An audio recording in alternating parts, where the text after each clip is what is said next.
Nzambe Ancien Testament amonisa misala na ye kaboli ba mai pena ba bengi pa mai kabwani donc ozomona ka sa makambo emona oui Christ Yesu pa yepe na bo moto siko mon impact à Jésus ezaka ya na bo moto batu ba fandi na ye ba le na ye ba meli na ye Dieu le Père pa ya na bo moto yango na biti na Ancien Testament zaka na sel makambo ni mona siko yo Christ ya ye penezaki boye pena bo mona ye bo lia na ye asel pe impact makambo ye bana sikoyo mo bulu ye keza mo place wana pona molimo mo santo. Et dit que les Africains antiques n'étaient pas des blancs, les Africains antiques c'était des noirs. Or si cet homme que Dieu a créé était noir, alors Dieu est de quelle race ou de quelle couleur? C'est que Nzambe ye moko sa noir. Et Bible peut si biso ba préfébélé dans Daniel 10. On nous parle de celui qui est assis. Daniel a dit, j'ai vu celui qui était assis sur le trône. Ok? A dit, ses mains étaient comme des bronzes. Bronze poli. Mais celui qui a vu bronze, il a maga noir. Genèse 18. Abraham a outi bitumba, a zu bitin ya nyonso a bongisi dim. Alors bien na ne kokuta na Melchisedek na présenté dim na ngai ya biloko tunga na na guerre. Mais nzoka Melchisedek o bazo benga les sacrificateurs du Dieu très haut. Ezalaki nzambe ye moko. Aye na mokili. Ya bon nzamba yaka vanda kana biso bato meto prêta attention te. Papa na biso Lumumba na histoire to yokaka. Tango ba beti masasi. Bamoni a confité. Basili lié chargeur. Alali. Batimoli libulu. Bazue bakoti si na kata libulu. Le boko na ya droite et bimi. Ah. Comment muto to kundi a bimi sur le boko? Ba déterré. Batimoli lisusu libulu dans la profondeur. Bakoti si bazongisi mabele. Le boko et bimi lisusu. Na lobaki la fois passée artiste wa salaki et que gotata le momba. Atie le boko likolo, il est inspiré. Cette main-là parle. Et j'ai dit dans ce monde, depuis que le monde existe, dans l'histoire, Batumi Balé, Babimisa, le boko, il y a droite, après l'enterrement. Il y a Liboso Abel, il y a mi Balé, Tata Nabiso Lumumba. Mais tant que le boko, Bimil Soabi, et qu'on réversait que, Asa Awa, décision, et Zomi Bakata, Yendam, Mondam. Mais tant que Bakata, morceau, Tata Lumumba, Bazin, morceau, Batien, na fille acide. Est-ce que ça dans le cimetière? Les gens qui ont ça la mausolée. Parce que nous avons linu. Mais tant que nous avons ça dans le cimetière, c'est ça la vérité. Linu.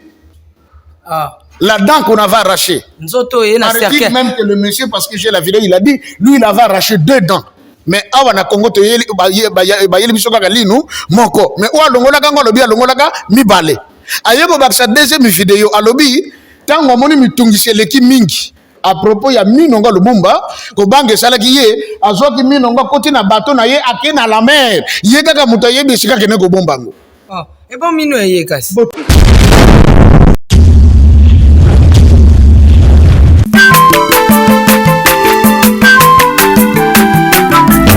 Asa mwana motote, boa kosangai.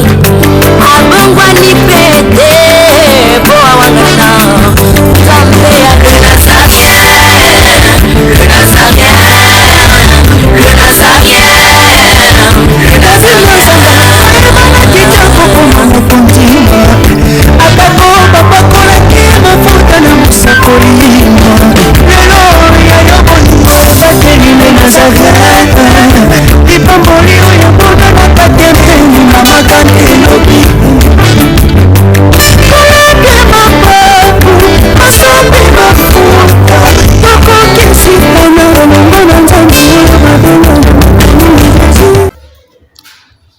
Shalom, bonjour chez vous, bien-aimés dans le Seigneur, très chers internautes, vous tous qui vous nous regardez en ce net moment, partout où vous êtes, on est ensemble. Toujours à mon poste, la princesse, Maman Tiffany, la princesse de l'Éternel. Pour vous servir, c'est notre devoir. Servir Dieu, c'est notre plaisir, c'est notre devoir. Et cette émission, nous recevrons pour vous l'homme de Dieu, le docteur, le professeur pour les uns et le docteur pour les autres. Donc, Papa Joseph Kikonga. Mais avant toute chose, rendons grâce à Dieu à travers ces cantiques que Alain Kiakala va nous balancer, celui qui est derrière la caméra. Et on se retrouve tout juste après Mabé Nzambé.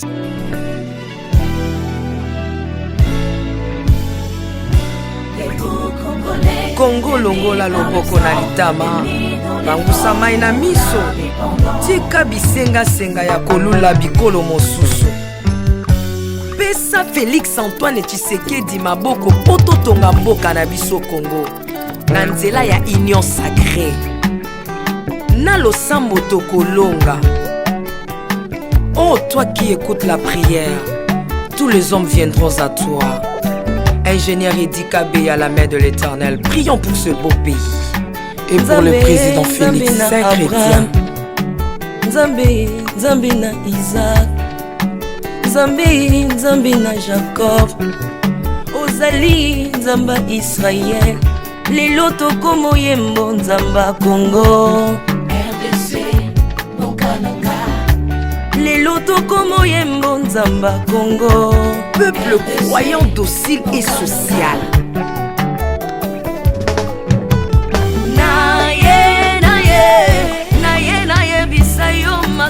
Salina bokonzi mboka nanga Congo, Congo. Selon Luc 1,52. Tu as renversé les puissants de l'air trône, mais tu as élevé un homme au Congo. L'incarnation de l'espoir de tout un peuple. Salomon de notre temps. La sagesse mieux faut que le bruit des arbres. Peuple congolais, Komanakana, les lots ont posé, biso masuaya noa, bato balingi Congo, bakota nakat, pour mon peuple délige, comme mon bêta, libanda. Et on se professeur aucun à leçon, aucun cas. Il faut te comprendre, maman Tiffany. C'est un exemple plus frappant. Bon, moi, je pense que l'Ancien Testament, Nzambe Ancien Testament, a mon issue misala nae. Kaboli ba mai pena ba bengi pa mai kabwani.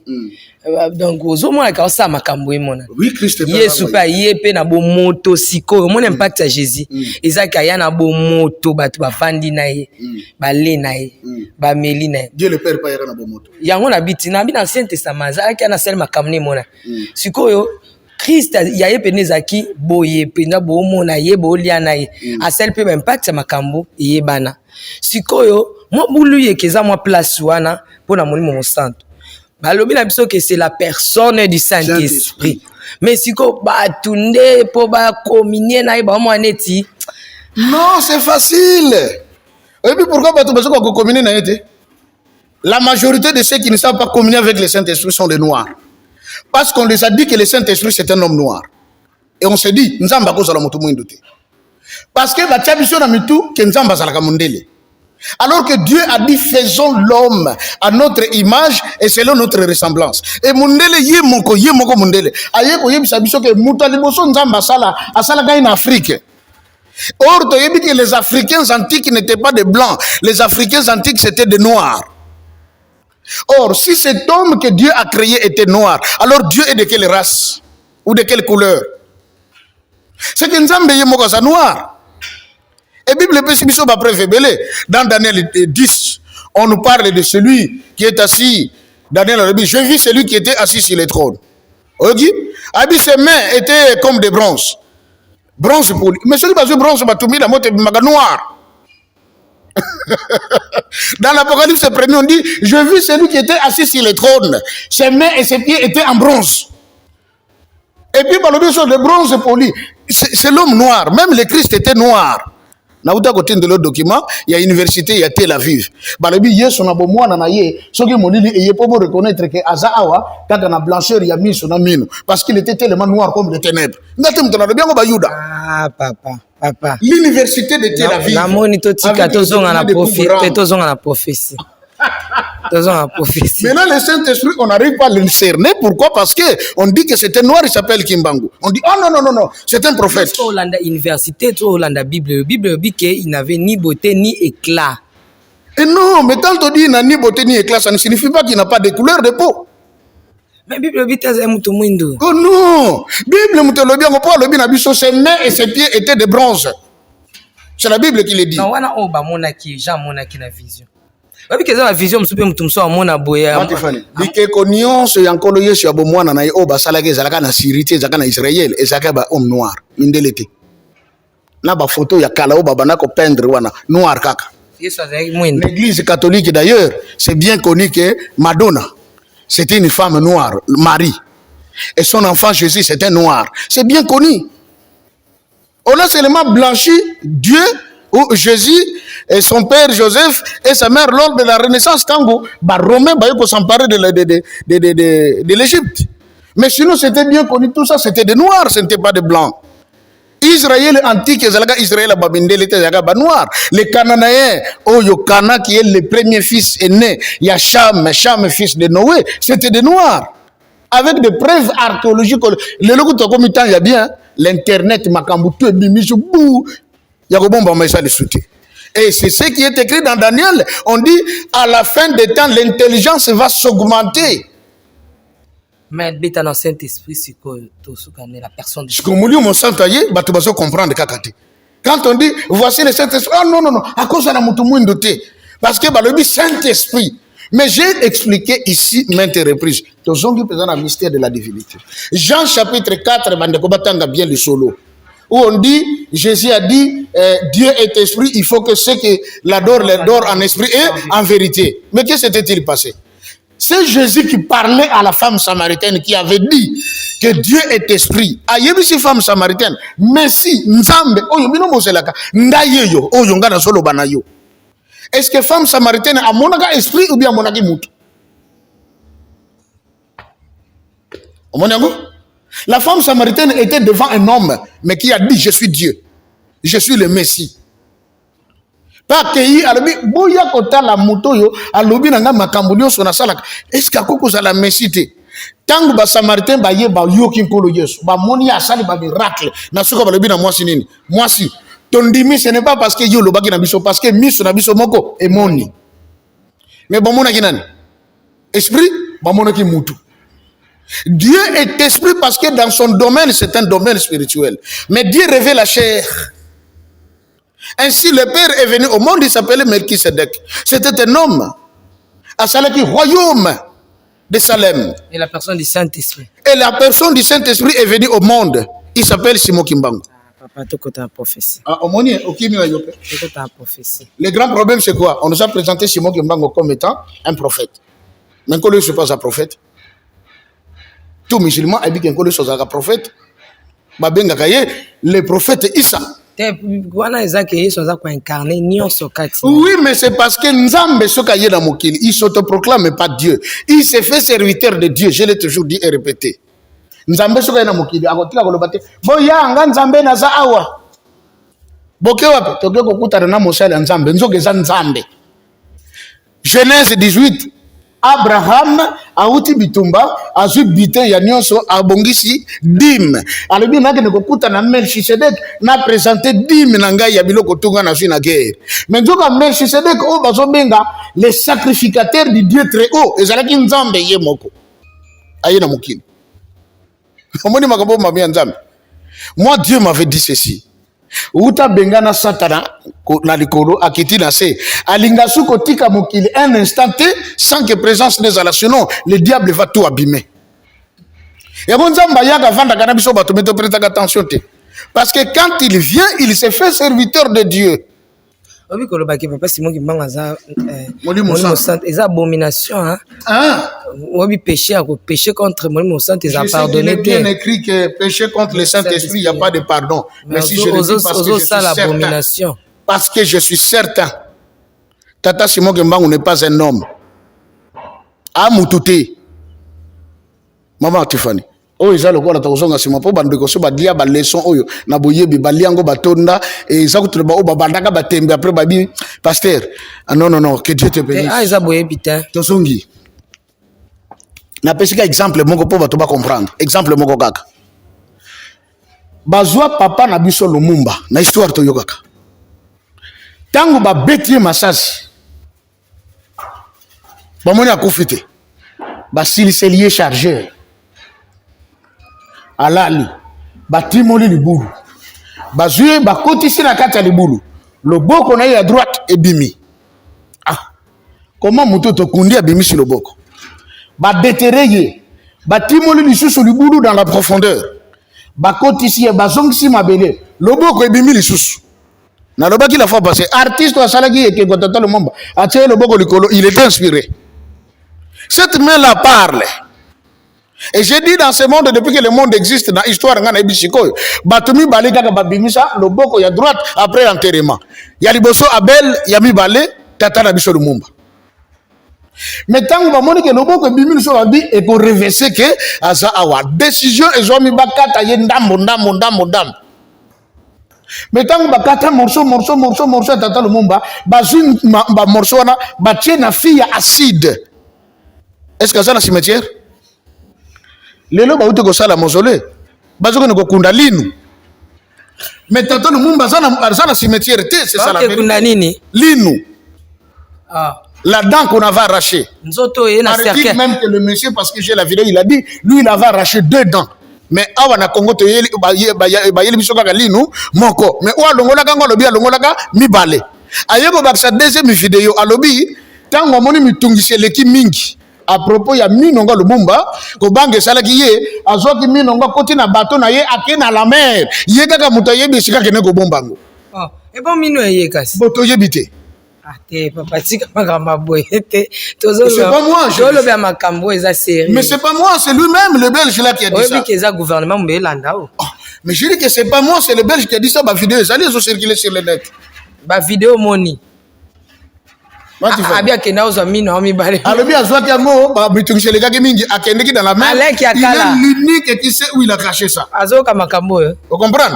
Azaka Yemoko Mutaïbi, Sika Oyo, à Bombaki Ango. Toyebite abwaka na mai ou bien tango bombaki asongi ayo pesa pa roi toyebite ya ye koloba onka na tango biso to se disté to ki zo 2 minutes na biso to zonga na poso ta minutes on pesa net moi de hein te wana ngana tala ke kona nini ezali no moko bala cha or la photo na tala oui je vais pas témoigner c'est pas pasteur bo andenge non c'est pas est-ce que botuni spiritualité nzamba bike mino aneza ya Lumumba maman eza magamba ko tuna spiritualité te ezaki magamba ADN c'est la science d'abord ça lino na ADN en principe ce qui possibilité zalaki bako ko sala ko ADN même na bana ne po bayeba ce qui réellement ngo parce que babeji ba bako ko sabiso ba présenter biso lino ce qui ngombe balobi non et ça Tata Lumumba ça peut aussi arriver mais oui parce que c'était un problème scientifique on pouvait aussi vérifier ça de manière scientifique papa et Joseph non d'après c'est juste un daki ça et mon akisa lino mutu pe lino kala ya bato kala eza lino bato kala je n'en disconviens pas maman Tiffany et ça lino batindi mais ngana le juste oyo tout ce qui se disait alors maintenant on dit ceci tozonga likamba tata kimbago ce qui est important on n'est pas dans la politique. C'est que le corps de Papa Lumumba qu'on a mis dans le feu au Bachaki acide va retrouver son monsonité. Ni Moukoua. Ni on se saline. Et Panzane comme Maï. Vous comprenez ça? Maintenant, la même chose, Basala na Papa Lumumba. C'est la même chose qu'on a fait à Papa Simon Kimbangu. Bazwaki Papa Simon Kimbangu. Awa na chani métal. Kitambo magasin. Na Simawana.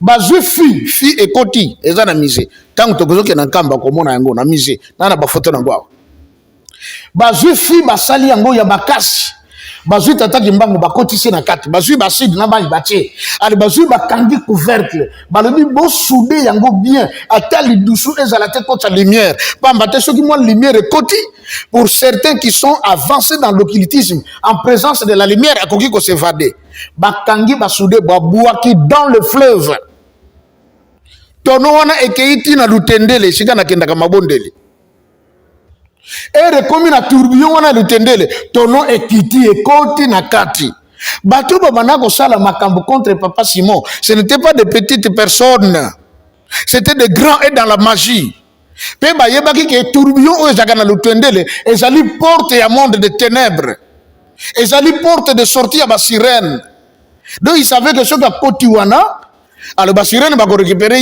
c'est fini pour lui yango tango zinda wana na sango na ba militaire o ba bana ko landa ko senani tono batala ndenge zoke ko dinda ba sepela ki ba bi bon voilà maintenant on en a fini avec cet homme maman Tiffany à moins d'une heure en quelques minutes seulement ils ont vu Simon Kimbangu sortir des eaux abimi na mai azasu na kata tonote abimi azotambola likolo mai maintenant la question oyo azalaki na kati ya tono ya acide na oyo abimi azotambola na mai c'est la même personne c'est qu'on sous-entend oyo azalaki na tono ya acide asa nikami akomi mai Mais où il y a bimi à Tamboli pas que ça la prison il y a 30 ans. Azamoutou. Pourquoi les Congolais ne veulent pas comprendre? Hein? Quand on dit que Simon Kimbangu n'était pas un homme, c'était Dieu. Pourquoi ils ne comprennent pas? Moutoubati na tono si babwa ki na mai tono était kota kuna na se. Mais tango bimi mundele te mutakota na kata ke fungo na tono pour Kimbangu abima. Il est sorti du tonneau fermé abimi ndegedini. Et il commençait à marcher sur les eaux direction Brazzaville. Ba militaire congolais ba komi ko bondela ye tata Kimbangu ko sala boete ba condition ko ba yoke ke yo kimi yoke Brazzaville o tie biso na problème na ba famille to ko sila awa abaluki azoya ko tambola likolo ya mai mama toke na fleuve kuna meka kaka wana soki to kolela yote et il a marché à Yeti et sika bango bazalaki atambolaki en esprit atambolaki en esprit. Mais nous avons dit que Dieu est esprit. Voilà qu'il l'a prouvé. Je ne compare pas, je viens faire voir aux Congolais, Batika Kola la Pongi, Tala Mama, Namekyo Tambola. Mindele Bako Sabiso. Les Blancs connaissent qui est Simon Kimbangu. Très bien. J'ai la lettre écrite par M. Frédéric Ansens, secrétaire du pape Jean-Paul II, à l'Obaka Boyi. En 1992, ce qui n'a pas sanité. Tout ça en sorte que l'ingomba ya Simon Kimbangu est mis côté là en Europe dans tous nos pays avant l'an 2000. Ce qui te traînait après l'an 2000, c'est fini pour Nabisoto Souki. Pendant que le peuple n'a pas bien noté, Bisoto profité na ye parce que Nzamba tika lola kité na se aye na peuple n'a pas bien. Ça c'est la lettre du secrétaire du pape. Par le biso qui to ko sala makambo oyo, bambwa na biso bako tambola na mituka. Mondele, Narobaka toujours à Zalaka Mukende Kwanzambe. Quand il sort sa parole, il y veille quand même pour l'accomplir. Nata la course, il y a un camion. Bamboa, bazo sa la course, il y a un camion. Mboa Zokumba Mutuka. Jour Natala Kongabia, ya. Vision Bamindele Kokisami. Et la vérité, l'église kimbangiste est en Italie. L'église kimbangiste est en France. Et en Belgique, en Allemagne, en Autriche. Vous voyez ça? Après, si bango recommandation, bazoute l'ingomba bache. Bamboa na bango batambule na mituka. Mais où il y a biso bakena koluka biloko kolela ba poubelle. Vous imaginez ça? L'homme blanc connaît qui est Simon Kimbangu. Et ils nous ont fait en sorte que biso to ye bayete to finga kaye poto sala na passe. Merci beaucoup papa. Et si pas Koufanel Campé A Koufate asana bomo, il s'appelle Simon Kimbangu Kiangani. Oyi makamboy. Na mona tena na wako longo na ngango. 32 ans na sali na réveil, 32 ans. 20 ans comme pasteur. Donc, na TI, na formé bateau baza ba pasteur. So que na Brazzaville, il y a une maman, na ce exemple, elle s'appelle maman Rosalie Yosoba. Hein? Elle était ivrogne. Par jour, voici sa casier, Yamasanga. Mais le loi a fait ce miracle. Je l'ai pris dans cet état comme ivrogne. Na formé, na TI, na la j'ai prié pour elle. Le là, comme malade, quand elle prie, du coup, tu es guéri. Vous voyez ça? Mais quand je parle de Papa Simon Kimbangu, parce que après les 90 jours de jeûne et prière, j'ai vu autre chose. Merci, parlons de la prophétie de Papa Simon Kimbangu. Baba Tiffany. On me dit Makambo, ba Congolais faut te bango bien. Ce qui a maîtrisé Makambo, oh nous toujours de la et aussi là. C'est ce que lui veut. On est venu nous tromper. Na suisi kana mukose. Bataille les kaka campagne d'évangélisation stade de martyrs. Les référents étaient à outil en Europe, à outil en Amérique, à outil en Asie. C'est quoi le lieu de ça, ne m'achètez pas. Pourquoi pas acheter? Il y a plus de gens au Congo qui ont besoin du Christ. Le monde évolué. Modernisation. Non. Ils ont conquis le Congo. Ils ont conquis le Congo. Basalaga de non bango. Babisoni to tiki ba Congolais na baye banzamba solo. Na biloko nyonso bazakana na mabele na bangoano. Ba konza biso. Bazali kolo na biso. Et nous, on va pleurer. Qu'est-ce qu'il faut? On doit continuer à les aliéner encore davantage. Bandimela ka makambo ya biso. Yango ba yati tango baye ba tei bazu ba pasteur ba former ce qu'on appelle les plateformes. Tango basali ba plateforme, ali bazu tel pasteur ozaki pasteur okomi archibishop, archevêque. Jour bazo consacrer bazu chenette ya mulai balatisiyo na croix. Ali bazu moi qui pas moi ba calice ya comment on appelle? Ya cabale juive ba pesio et beaucoup d'hommes de Dieu ba côté dans la magie. Tango ba côté na kata magie, mindelo na ba bon maintenant to bango parce que ba sala ce que banzambo ya biso. Bakena Bango parce qu'ils savent que c'est un terrain conquis. Mais Tata Simon Kimbango m'envoie pour éclairer les Congolais. Sortons de ce système Potobonga. Parce que le monde de demain, c'est entre les mains du peuple congolais. Ok. Maman Tifane, na zongeli lisusu Goloba. Félicitations aux alliés, une bonne visionneuse. Au Mipesi déjà, il y a eu titre, et Sika, la princesse de l'éternel. Vous l'êtes. Amen. Biso ndeto ko diriger le monde, il y a lobby. Congo Tegaka, monde, il y a lobby, je dis bien. Et l'homme blanc lui-même l'a dit, l'avenir du monde se jouera en Afrique. Et en Afrique, c'est quel pays? La République démocratique du Congo. Regardez, nous sommes agressés. Vous voyez que sommet où tu as les Nations Unies. Hein? Les pays ninja, les grands du monde, va voter contre elle. C'est encore son mamindopité. Embargo. On m'a envoyé la liste. C'est le pays où il y a poté Libiso, Chine, Gaga, la Russie. Au Biso, Balongo, la Biso, embargo, tout ça, Mamindouki, tout Bunda contre Barwande. Tous les autres basent contre. Pourquoi? Pour dire que RDC, ce qui te tiki en Goka, Baye Banzambi na Bango. Et puis, Batele, Manandenge Segel, Bako diriger Biso. Tant que Bako diriger Biso, Biso Tobé. C'est ça le grand problème. Yamona Zoro va toujours. C'est le temps pour nous, Congolais. Prenons toutes les couleurs, mettons de côté. On a la église, le doigt de l'éternel. Nous sommes les pieds de Dieu. Nous sommes l'arche de ceci. Mettons de côté. Mettons de côté. Ce qui importe, c'est le Congo. Ce qui est côté, la moko, na solo. Donc, ça, la face contre le Médibiso. Makamba Moussous, comme dit la Bible, est-ce que la nature elle-même ne vous enseigne-t-elle pas? En 98, tu as tchecké l'Ike Panzambe. À confondre Barondeta. Moi, si à Zem, à Tangi Rwanda, Zana Munduki, mais moi, si à Zem, Zana Nini, je ne sais pas comment la foufou. RFI, Baloba Boye, Dieu est congolais. Il y a un miracle au Congo, du jamais vu. Une femme enceinte qui attrape un militaire armé et le militaire en train de trembler. Soda Zolé, Umuache, Ufani, Umuache, Yaka, la fille, Tala Mamazé. Mais ça, c'est Dieu. Parce que la Bible dit, quand Dieu est maintenant pour quelqu'un, il fait trembler qui? Et alors? Que parce qu'on s'en bien. Mais est-ce qu'on est aux opérations de maman Zamba? On dit. Et ça goût. Bagou dans. Eh bon, tu vas comprendre. Bah, possible trop. Merci. Tout côté dans la prophétie. Merci. Pour ceux qui ont la bagou dans Zena, on a bagou différent. Ok, roi divin au pays, même si bateau, au bêtis ma bakou un papa, il kamba roi divin na poto. Bateau bêtis ma bakou.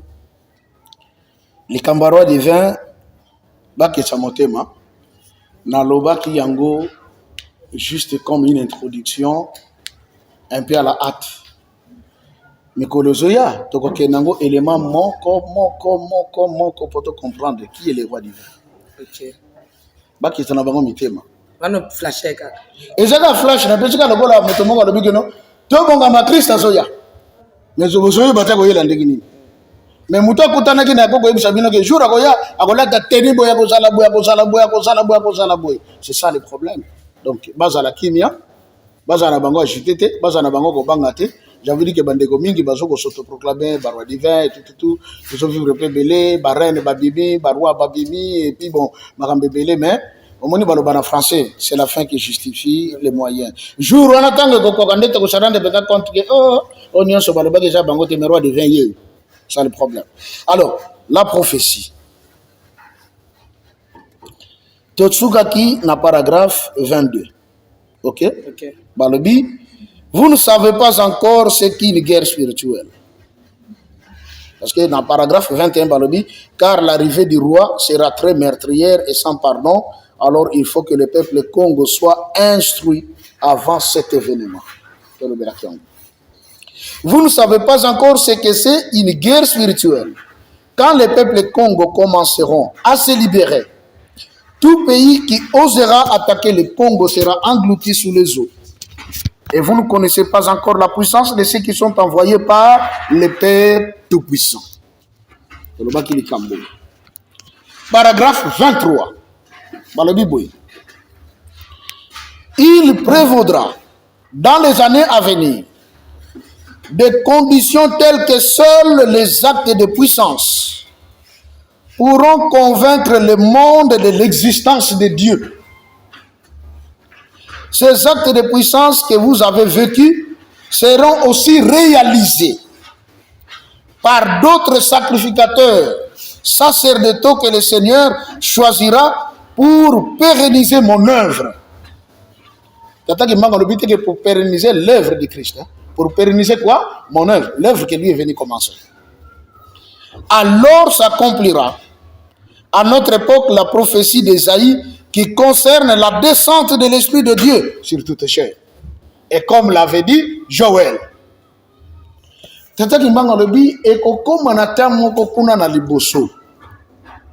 faut acte moko ya puissance ya makasi. Et seulement pour bato mokili baye ba nzamba sali. Sans cela moyen bato bandima ezate. Total monde ndenge komi lelo. Je suis en train de dire, Maman Tiffany, que nous sommes arrivés à un moment où un nouvel ordre yanzambe elingi salema na mokili. Pendant que bana satana pe bazo s'apprêter na nouvel ordre mondial o ya bango. Mais yanzambe pe ezoya. C'est que le Christ dit ceci. Ce qui arriva au temps de Noé arrivera de même à l'avènement du Fils de l'homme. Ce qui était arrivé dans Sodome et Gomorrhe doit aussi arriver à l'avènement de qui? Du Fils de l'homme.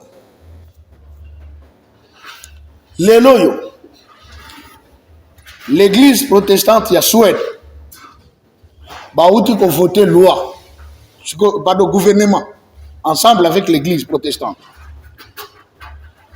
Que désormais, les homosexuels, leur mariage peuvent être célébrés dans l'église.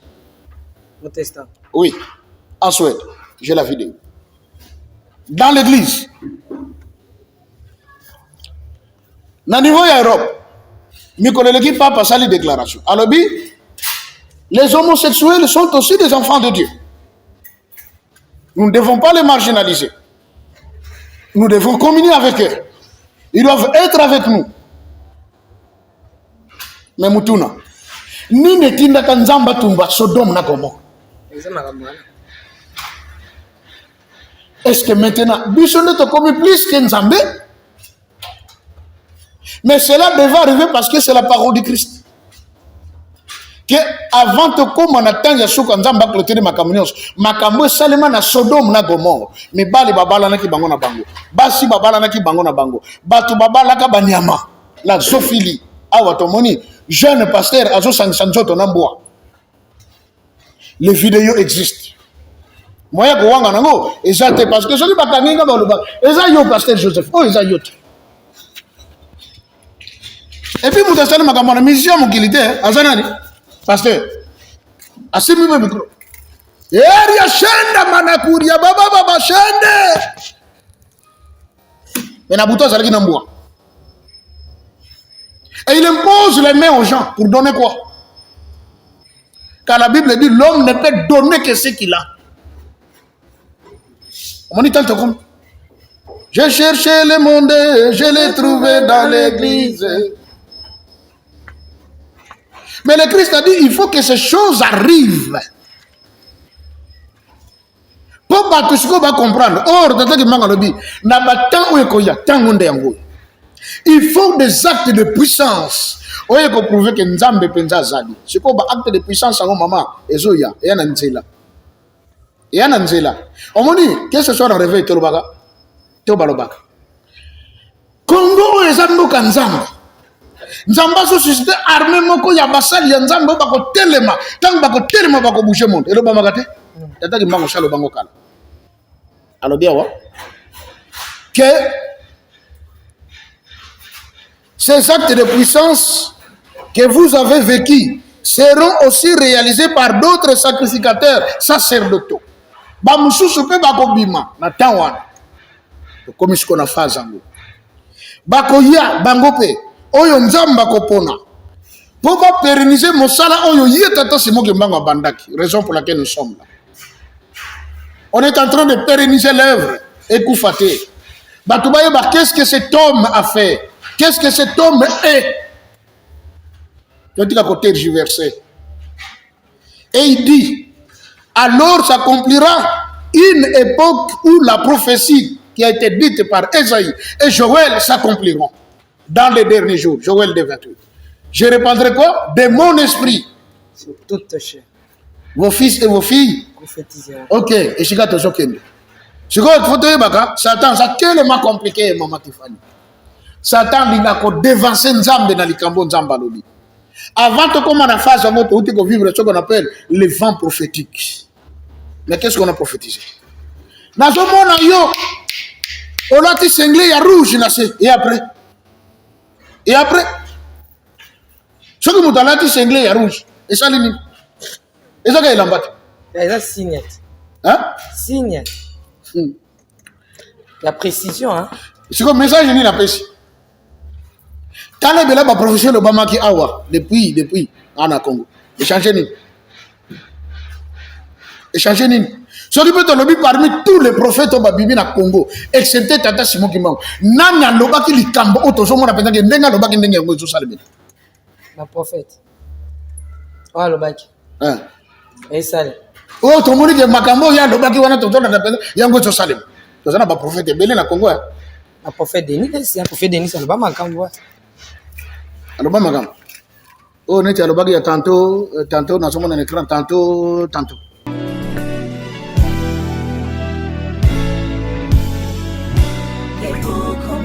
Congo longola loboko na litama bangusa mai na miso tika bisenga ya kolula bikolo mosusu pesa Félix Antoine Tshisekedi maboko poto tonga mboka na biso Congo na nzela ya union sacrée na losambo tokolonga. Oh toi qui écoutes la prière, tous les hommes viendront à toi. Ingénieur Edi Kabé à la main de l'Éternel, prions pour ce beau pays. Et pour le président Félix Saint-Chrétien. Nzambe na Isaac, Nzambe na Jacob, Ozali Nzamba Israël, lelo tokomo yembo Nzamba Congo. RDC, Bokananga, lelo tokomo yembo Nzamba Congo. Peuple croyant docile et social.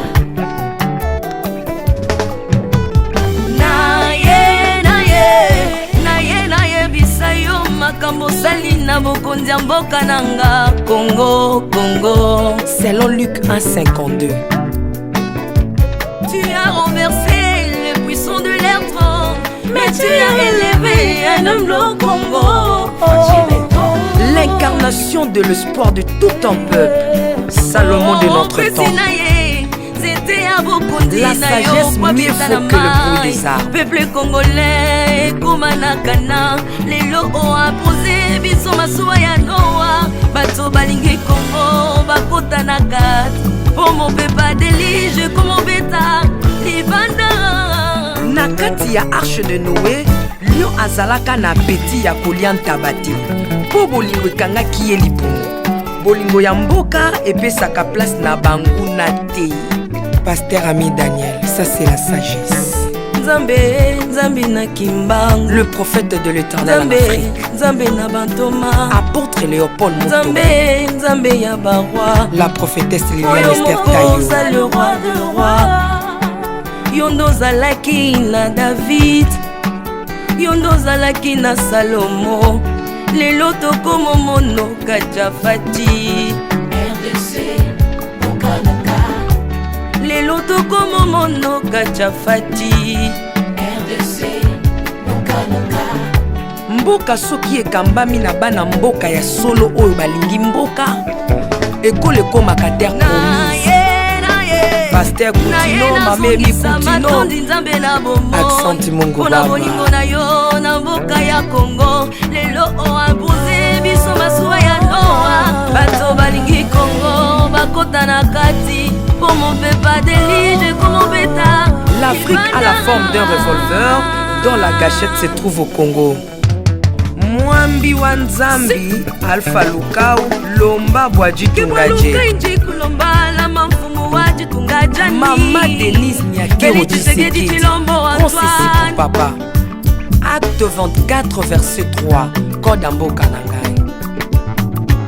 Yango nazo bondela batela mokonzi mboka nanga Félix Tshisekedi Tshilombo Mwambi Jean Oscar Kiziamina Kibila Kupekatu ya bena Egypto Badika bayi baswani Kongo Afrika mukanana to Mwambi wa Nzambi Marie-José Afoka Lelo Kongo ezi mokondi Oya lingi yo Nzambe balingi mboka nanga Yesu Masia tokozongisela yo nini Pona bolingo na yo na mboka ya Kongo opesi biso ya malonga Basali na yo bapakoli ye mafuta Tengo pakolaki bakonzi mafuta Tengo pakoli pe mokonza mboka na ngai 32 plus 18 epesi 50 Nano asali 50 Atandeli Yesu na Kongo Kongo ekobonga kaka Mwambi Roland Alo Mwelamani Mwambi William Tindwa Kapanda Mwelamani Jacques Kangudia Kongo eza Mwambi wa Nzambi Este ya Kongo eza eteni moko ya nzoto ya Kongo Basi na bino eza basi ya Kongo moko Ekibela na biso nyonso na Kongo eza kaka Yesu Mwambi Jedeo Lumana Mwambi Marcelo Tunasi Mwelamani Mwambi François Mutombo voici l'homme Mwenamani Pona bokonzi Kongo Afrika Union Afrika yaka to célébrer Okoki kozala na tendance na yo Kasi oyo ezali likambo ya mabele Célébrer Mwambi Godempo Mwambi Tambuluko Tu as un Mwambi Jean Bosco Kindomba Israël Mwelamani Le pasteur Freddy Odiembo Voici comment l'Éternel a tendu sa main dans mon pays en nous donnant ces bons présidents Félix Tshisekedi. Le Congo doit changer parce que vous avez un beau pays. Et je vous fais le serment que d'ici la fin de mon mandat, vous allez voir un Congo nouveau.